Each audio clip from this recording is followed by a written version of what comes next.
সকাল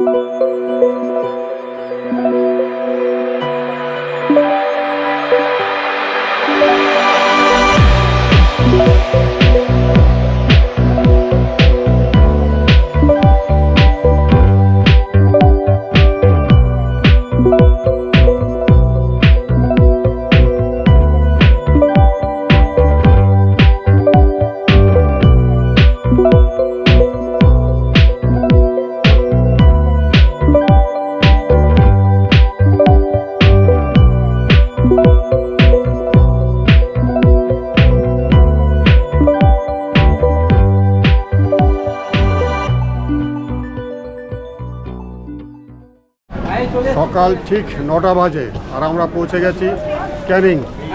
এখান থেকে যেতে হবে সোনাখালি। আর আমাদের ব্যাচে প্রচুর লোক, প্রায় 60 জন, 2 জন কম। দুর্দান্ত একটা ট্যুর করতে চলেছি, সুন্দরবন ট্যুর। আর এখন চলছে ইলিশ উৎসব, যার জন্য এবারে কিন্তু প্রচুর ভিড়। হ্যাঁ, একদম ঠাসা ভিড় ছিল ট্রেনে। দেখতে হচ্ছে সামনে লোকজন এখন এগোচ্ছে। আমরা এখন বাইরে বেরিয়ে একত্রিত হব। আমাদের লোকজন সব ছড়িয়ে ছিটিয়ে আছে। এ হচ্ছে ক্যানিং স্টেশন। এখন আমরা বাইরে বেরোচ্ছি।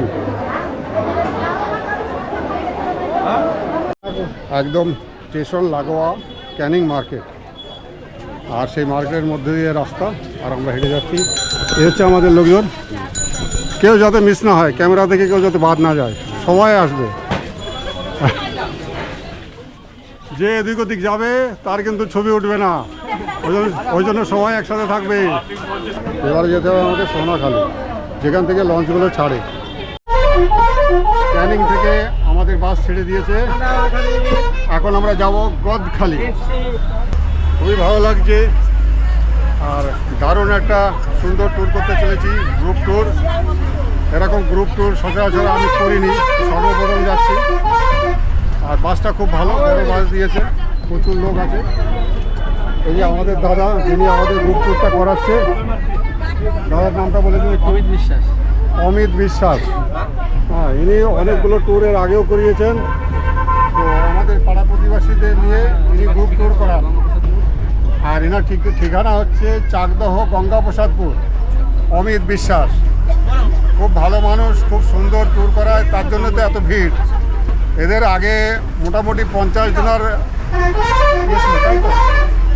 জন আগে নিয়ে যাবে বলে সেরকম প্ল্যান ছিল, কিন্তু তারপরে আবার আমাদের অনেক লোক বেড়ে গেছে।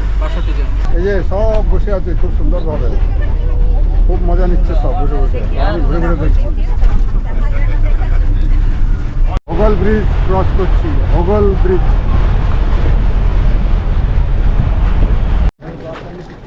আমরা চলে এসেছি গদখালি। পিছনে রয়েছে আমাদের বাস, সামান্য একটু পথ হেঁটে যাচ্ছি। এই হচ্ছে গদখালি। ওই যে 79 বোট নম্বর 79। ওই যে এখন আমাদেরকে কুলে ভিড়ালে পরে আমরা উঠবো, এখন সাইজ করছে। তো এই হচ্ছে গদখালি লঞ্চ ঘাট। শুরু হয়ে গেল আমাদের সুন্দরবন ট্যুর, সুন্দর একটা ট্যুর। আর এই ট্যুরে আমরা যাচ্ছি আমাদের পাড়া প্রতিবেশী, আত্মীয় স্বজন, বন্ধু বান্ধব সবাই মিলে। ভীষণ আনন্দিত, সবাই খুব খুশি, তাই তো? হ্যাঁ, সবাই পরিচিত, সবাই খুশি। কি? হ্যাঁ, খুব খুশি। হ্যাঁ, এরকম ট্যুর না করতে পারলে জমে। খাওয়া দাওয়ার বিশাল পর্ব আছে। দাদা, এই যে আমাদের দাদা সব কিছু অ্যারেঞ্জমেন্ট করেছে। কী কী থাকছে দাদা আজকের মেনুতে? আজকে মেনুতে থাকবে ইলিশ মাছ, গলদা চিংড়ি। আরে সাবাস, ঠিক আছে। আর সকালে টিফিনে থাকবে কচুরি, আলুর দম, মিষ্টি। বাহ বাহ, একদম কবজি ডুবিয়ে খাওয়া হবে। গদখালি আমাদের লঞ্চ ভিড়েছে জেটি ঘাটে। এই সামনে রয়েছে জেটি ঘাট, দেখতে পাচ্ছেন, গদখালি জেটি ঘাট। খুব সুন্দর করেছে জেটি ঘাটটা। হ্যাঁ, এই লঞ্চগুলো সব এখানেই সব ভিড়ে। এখান থেকে সব যাত্রী বোঝাই করে নিয়ে সুন্দরবনের উদ্দেশ্যে রওনা হয়। দারুণ, ও কি আবহাওয়া আজকে, অসাধারণ লাগছে। আলো ছায়ার খেলা। এখন মেঘের লুকোচুরি চলছে, ঠিক আছে, কখনো রোদ কখনো ছায়া। আমাদের লঞ্চ নম্বর ছিল 79।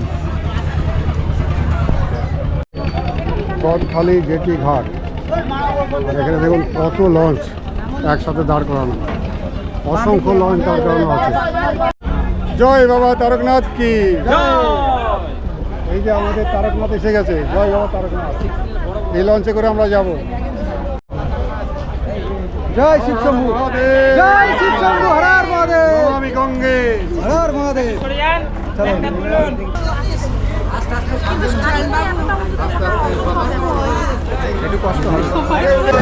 জয় বাবা তারকনাথ। তো আমরা এখন গদখালিতে আমাদের লঞ্চে উঠে গেছি। আমাদের লঞ্চের নাম হচ্ছে বাবা তারকনাথ। বাকি সব আমাদের সহযাত্রীরা সব নিচে রয়েছে, হ্যাঁ, এক এক করে উঠছে। আমাদের লোক সংখ্যা যেহেতু বেশি, তাই আমাদের সবচেয়ে বড় লঞ্চটা দেওয়া হয়েছে, যার জন্য এর মাথাটা উঁচু বেশি, উঠতে অসুবিধা হচ্ছে। লঞ্চে উঠছে দেখুন গদখালিতে। এটা হচ্ছে জেটি ঘাট, আর জেটি ঘাটে একসাথে প্রচুর পরিমাণে লঞ্চ ভিড়ানো রয়েছে, অসংখ্য লঞ্চ। দেখতে পাচ্ছেন কত লঞ্চ ভিড়ানো রয়েছে। এটা হচ্ছে গদখালি। গদখালি সত্যি খুব সুন্দর জায়গা। এর আগে আমি আসিনি, আমার জানা ছিল না, এই সর্বপ্রথম এখানে এসেছি। খুবই ভালো লাগছে। আর আমাদের লোক অনেক উঠে গেছে আর উঠছে এক এক করে। আর আমাদের লঞ্চটা দেখুন, লেখা আছে এমবি বাবা তারকনাথ। জয় বাবা তারকনাথ। সুন্দরবনের ট্যুর এটা হচ্ছে আমার দ্বিতীয়বার। প্রথম একবার এসেছিলাম বছর 2 আগে, হ্যাঁ, সেবার ছিল শীতকাল। আর এবার এসেছি ইলিশের মরশুমে। এই সময়ে ইলিশ উৎসব চলছে।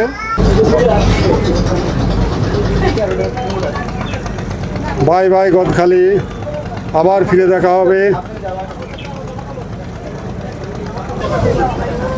আর একটা লঞ্চ দ্রুত গতিতে আমাদের দিকে এগিয়ে আসছে, আমাদেরকে ওভারটেক করছে। দেখুন কি স্পিডে যাচ্ছে লঞ্চটা। পুরো যাত্রী বোঝাই করা এই লঞ্চ এগিয়ে চলেছে, আমাদেরকে পাশ কাটিয়ে এগিয়ে যাচ্ছে আগের দিকে। সবাইকে ওয়েলকাম ড্রিঙ্কস, ফ্রুটি দেওয়া হচ্ছে, একটা করে ফ্রুটি। ওই যে ওয়েলকাম ড্রিঙ্কস দেওয়া হচ্ছে সবাইকে। প্লেটে সাজানো হচ্ছে ব্রেকফাস্ট, এখনই পরিবেশন করা হবে।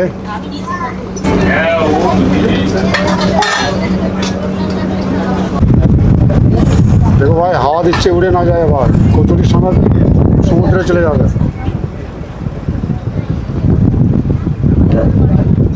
একটা করে গোলাপ জামুন, গরম গরম কচুরি আর আলুর দম। এই শুরু হয়ে গেল ব্রেকফাস্ট দেওয়া। এই যে প্রথমে বসে গেছে ভাইপো, প্রথম প্লেট। খেয়ে টেস্ট করে বলো কেমন হয়েছে। দারুণ হয়েছে, এখন মুখে দেয়নি। হ্যাঁ, ভালো তো, ভালো। এটাই তো মজা সুন্দরবনের ট্যুরে, এই খেতে খেতে প্রকৃতিকে দেখা। এই হচ্ছে গোসাবা, আর আমাদের এই হচ্ছে লঞ্চ। এই লঞ্চ থেকে সব লোকজন এখন নামছে। আমরা এখন সামনের দিকে এগোবো। দুটো স্পট আছে, হ্যামিল্টন বাংলো, বেকন বাংলো, সেখানে যাব। শুধু একটা পায়ে চলা রাস্তায় যে লোকজন যাচ্ছে, এদিক দিয়ে যাব। চলুন সঙ্গে থাকুন। সরু একটা গলি রাস্তা। তো এই হচ্ছে গোসাবা। লঞ্চ থেকে নেমে আমরা প্রায় 8-10 মিনিট হেঁটে এলাম এই পর্যন্ত। আর একটু এগোলে পরে আমরা পেয়ে যাব আমাদের গন্তব্য স্থান, যে জায়গার জন্য আমরা এসেছি, সেই হ্যামিল্টন সাহেবের বাংলো সামনেই রয়েছে। তো সুন্দরবনের সবচেয়ে গুরুত্বপূর্ণ একটা জনপদ এই গোসাবা।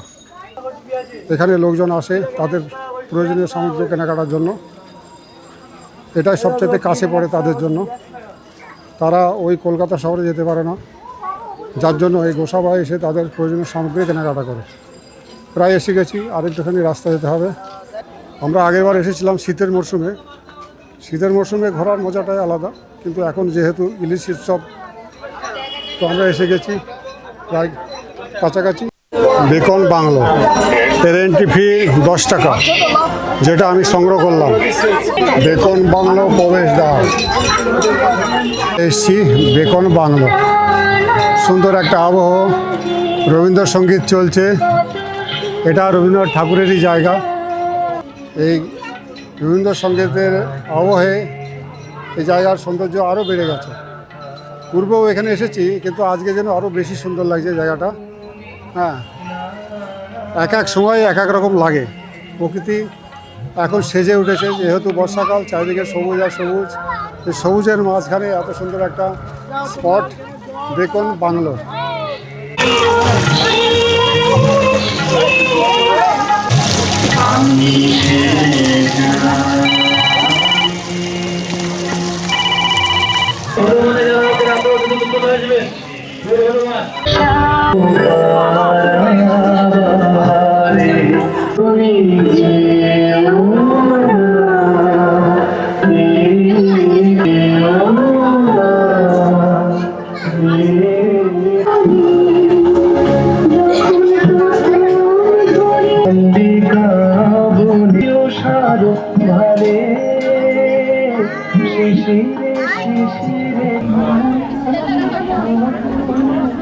আবার ভিজে যাবে একবারে বুঝি এটা লঞ্চ থেকে আসছে লঞ্চে দেখুন কিছুই নেই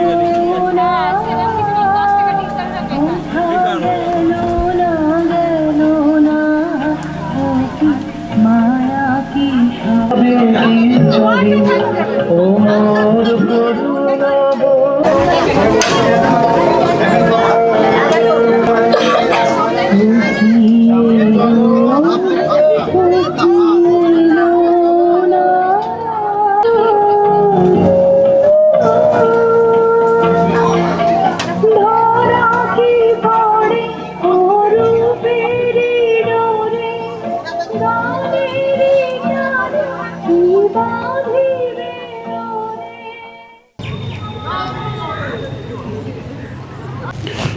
এই হচ্ছে হ্যামিল্টন সাহেবের বাংলো। গোসাবাতে দুটো স্পট রয়েছে, বেকন বাংলো আর হ্যামিল্টন সাহেবের বাংলো। এখানে প্রচুর লোক আসে, কিন্তু দেখতে পাচ্ছেন এখানে চারিদিকে ঘাস জঙ্গলে পরিপূর্ণ। রক্ষণাবেক্ষণ একদমই হয় না বললেই হয়। তো আমি চলে এসেছি অনেকটা ভিতর দিকে, মাঠের দিক থেকে এই ভিডিওটা বানাচ্ছি। আর প্রবেশদ্বার রয়েছে ওই দিকটায়, যে লোকজন আসছে ওই দিক দিয়ে সব লোকজন এসে এর ভিতরে আসছে। পুরনো স্মৃতি বিজড়িত হ্যামিল্টন সাহেবের বাংলো। আমরা একদম তার একদম সম্মুখে দাঁড়িয়ে। দেখুন এই বাংলোটা কি অবস্থায় রয়েছে। পানি ফলের গাছের উপরে বৃষ্টির জলের ফোঁটা পড়া পরে মুক্তোর মতো লাগছে।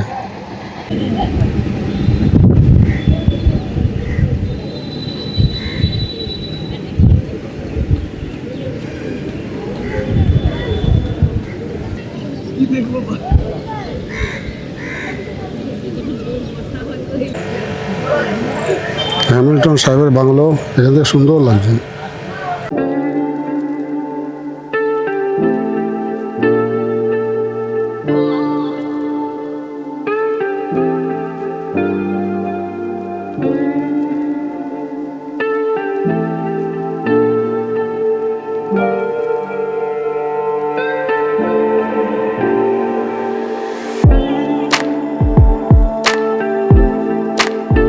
এই হচ্ছে জলমগ্ন ম্যানগ্রোভ ফরেস্ট সুন্দরবনের। অর্ধেকটা জলে ডুবে আছে।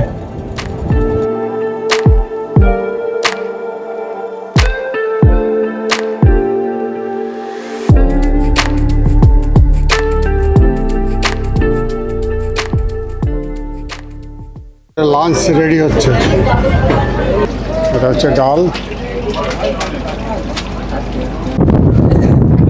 হচ্ছে ভেটকি মাছ, লম্বা লম্বা করে বেগুন ভাজা, হচ্ছে চাটনি, ভেটকি মাছের কারি, লেবু পড়ে গেছে এদের প্লেটে, লেবু লঙ্কা পড়ে গেছে। বসছে এক জায়গায় যাচ্ছে হচ্ছেই না ঠিক। সবাই এখন লাঞ্চের টেবিলে বসে গেছে, জমিয়ে খাওয়া দাওয়া হবে।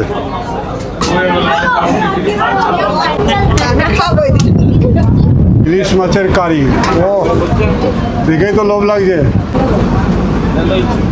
চুর ঘন্ট ইলিশ মাছের মাথা দিয়ে এখন লাঞ্চের টেবিলে বসে গেছে সবাই, সবাই লাঞ্চ খাচ্ছে। অসাধারণ সব রান্নাবান্না হয়েছে, সবার কাছে শুনলাম খুব সুস্বাদু রান্নাবান্না হয়েছে। হ্যাঁ, একদম 100-তে 100। আমি এখনও বসিনি খেতে, আমি খেয়ে রিপোর্ট দেব। দেখতে পাচ্ছেন সব জমিয়ে খাচ্ছে। ও রান্নাবান্না সুন্দর না অতি সুন্দর, সবার ভালো লাগছে। আচ্ছা ঠিক আছে, আরে রান্না বান্না হয়ে গেছে, খেয়ে যাও। হেভি রান্না বান্না হয়েছে, ইলিশ মাছ, ভেটকি মাছ, কচুর শাক, ইলিশ মাছের মাথা দিয়ে। লোকের অর্ধেক খাওয়া হয়ে গেছে আর আমি এবারে বসলাম। বাহ, ডালটা খুব সুন্দর হয়েছে তো।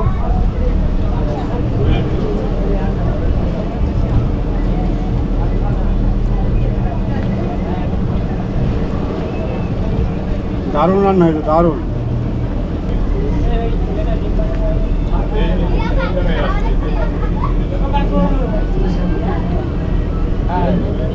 হচ্ছে ভেটকি মাছ, ইলিশের সাথে আবার ভেটকি মাছ চলে এসছে।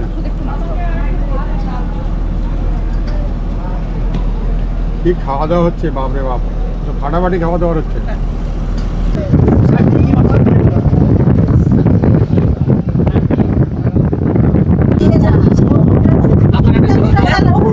মাছ ভাগেও ওই মাথা নাড়াচ্ছে, মাঝখানে দেখ মাছ।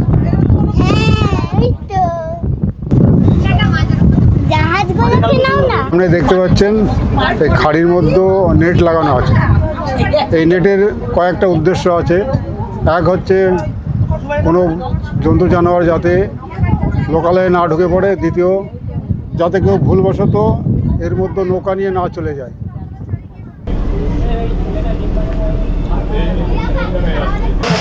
আমরা এখন রয়েছি সুন্দরবন ট্যুরে। দুপুরে লাঞ্চ করে আমরা জাস্ট বসেছি, এই মুহূর্তে শুরু হলো ঝমঝমিয়ে বৃষ্টি। এটাই আমরা আশা করছিলাম। হ্যাঁ, যেখানে বসে আছি এই সময় যদি একটু বৃষ্টি নামতো তাহলে একটু মজাটা হতো। আর সত্যিকারের কথা বলতে বলতেই শুরু হয়ে গেল বৃষ্টি। হ্যাঁ, সব রকম থাকতে হবে ট্যুরে, শুধু একরকম হলে হবে না। ঝড় বৃষ্টি সমস্ত রকম প্রাকৃতিক পরিবেশই থাকতে হবে, তবে না মজা আসে। আর এই যে আমরা এখন জাহাজটা লঙ্গর করেছি, আর এখান থেকে পাখিরালা দেখা যাচ্ছে দূরেই। হ্যাঁ, আমরা আরেকটু বাদে আস্তে আস্তে এগিয়ে যাব পাখিরালার দিকে। কিন্তু এই জায়গায় বসে আমরা এত সুন্দরভাবে দুপুরের লাঞ্চ সারলাম, আর লাঞ্চে যা মেনু ছিল মানে কি আর বলবো। খুশি তো সবাই? ভালো খাওয়া দাওয়া হয়েছে। হ্যাঁ, একদম 1 নম্বর। রাতে হবে খাসি আছে, খাসি এখান থেকে নেওয়া হয়েছে, দেশি খাসি। বৃষ্টিটা এতই ভালো লাগছে এখানে বসে দেখতে, যেটা আমরা শহর অঞ্চলে বা গ্রামে দেখি তার থেকে অনেক বেশি সুন্দর লাগছে।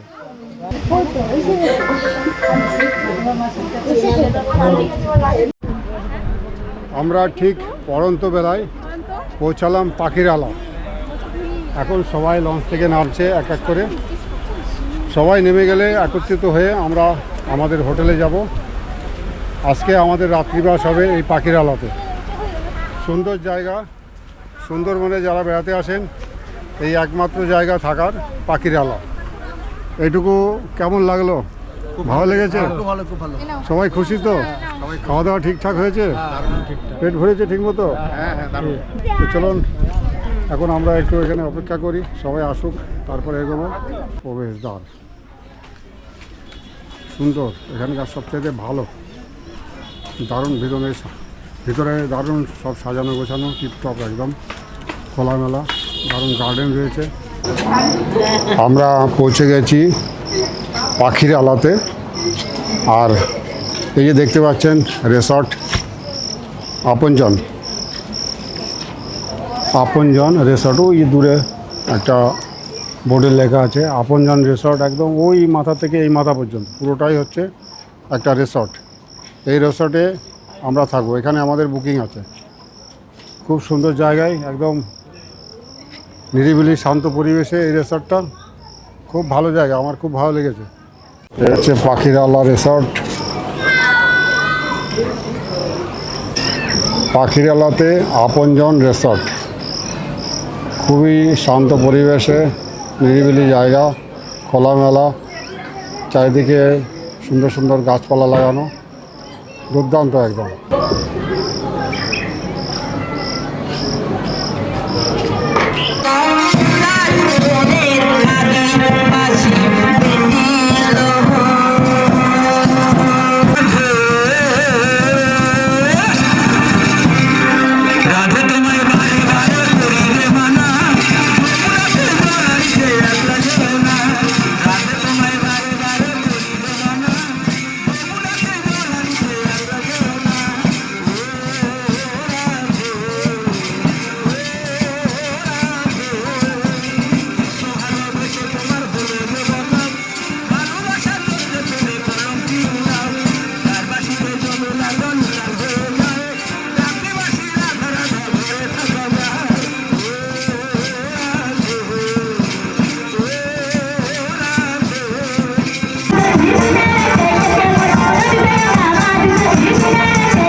Thank you.